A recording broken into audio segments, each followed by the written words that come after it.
ابا بصیر کا واقعہ عرض کروں. ابا بصیر امام پنجم اور امام ششم کے صحابہ میں سے تھے.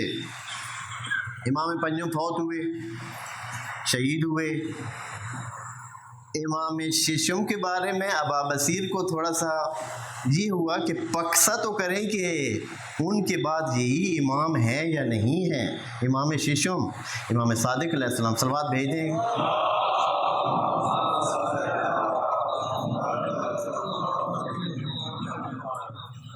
طریقہ کیا آزمانے کا، امام کو آزمانے کا. جنابت کی حالت میں امام کی زیارت کو چلے گئے. ابا بصیر وہ جس سے اتنی روایات ہیں کہ کتابیں ہماری بھری ہوئی ہیں، ہزاروں روایات. جنابت کی حالت میں امام کی خدمت میں چلے گئے. امام نے دروازے سے داخل ہونے سے پہلے کہا کہ یا ابا بصیر رک جاؤ، ادھر ہی، اندر مت آنا، جاؤ غسل جنابت کر کے آ جاؤ.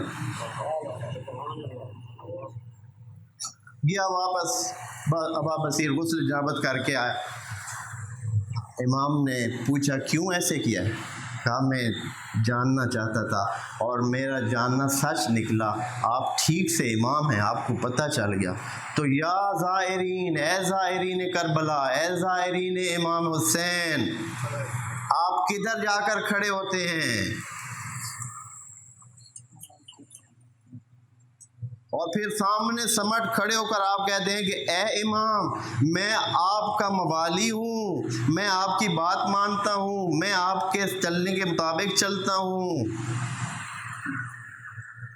اتنی گستاخی! وہ اس سے بہتر ہے گھر بیٹھیں. اتنی گستاخی تو نہ ہو. ائمہ کی خدمت میں اتنی جرأت کہ انسان جا رہے ہیں اور دھڑلے سے جا رہے ہیں. اور پھر مزے کی بات ہے کہ اب کچھ مومنین ہیں وہ پیسے دیتے ہیں ان لا علموں کو کہ آئیں آپ بھی جائیں زیارت پہ.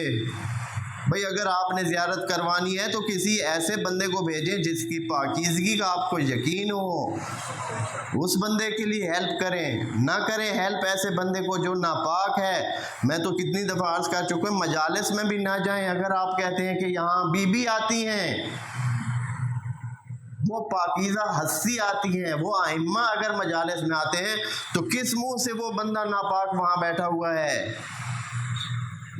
اگر منع کریں تو بعض مومنین برا مناتے ہیں. کس منہ سے وہ اس مجلس میں بیٹھا ہوا ہے بندہ جس کا وضو نہیں ہے، جس کے کپڑے پاک نہیں ہے، جس کا جسم پاک نہیں ہے، ممکن ہے جنابت کی حالت میں بھی ہو.